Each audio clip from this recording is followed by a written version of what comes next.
In today's video, I'm gonna do a quick overview of relationship among lumbar spines, pelvis, and hip joint. This complex is very busy, very complicated, and very important place.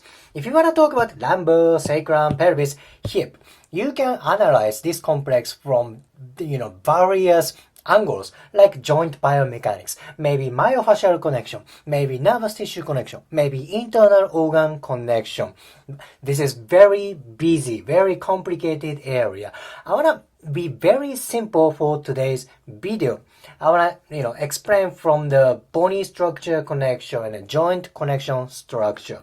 Lumbar spines, particularly L4 and L5, have close relationship with this complex. Why is that? Because they are literally close to sacrum and pelvis. I want to focus on one ligament today. This is iliolumbar ligament.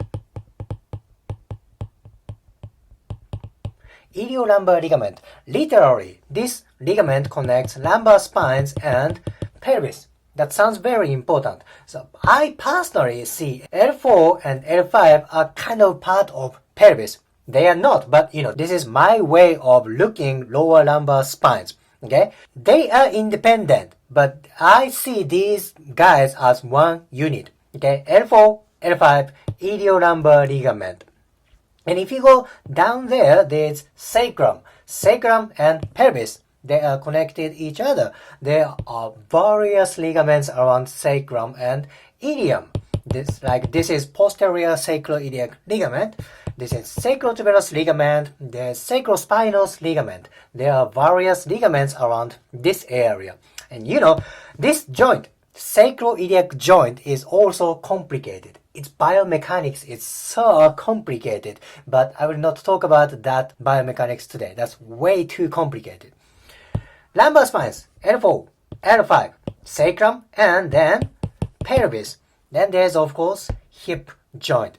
If you see this one continuation, bony structure continuation, you cannot ignore each structure. Let's say if you want to talk about hip problem, hip function, you cannot ignore pelvis, right? Then you cannot ignore sacrum. You cannot ignore lower lumbar spines. Does it make sense? Because there are various hip muscles around hip joint. Then these muscles attach to pelvis, or some muscles originate from sacrum and lumbar spines. See, there are various muscles around this unit. So, as I said, this is very complicated. You can analyze its unit from various angles. Myofascia, muscles, joint biomechanics, nervous tissues, internal organs. This is one way to analyze this unit.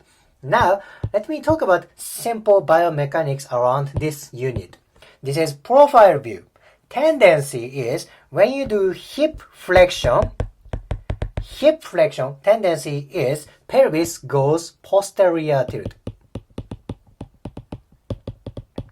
Posterior tilt is sacrum kinda tucks in this way. This is posterior tilt.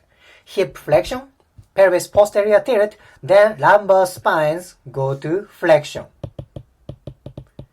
Okay, this is one continuous movement.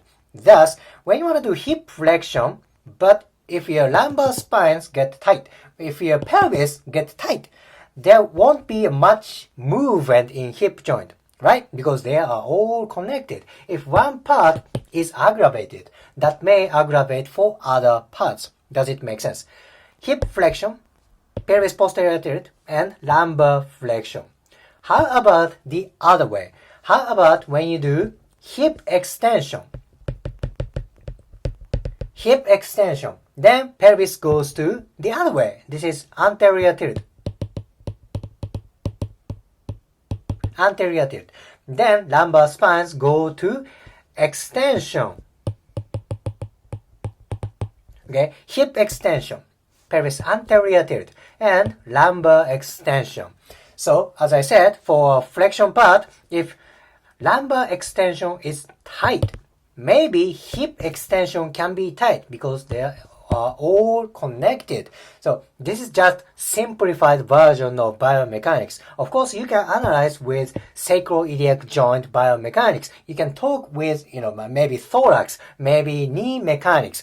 This is simplified version of hip, pelvis, and lumbar spines unit. Okay, I hope today's video helps for your understanding anatomy around pelvis.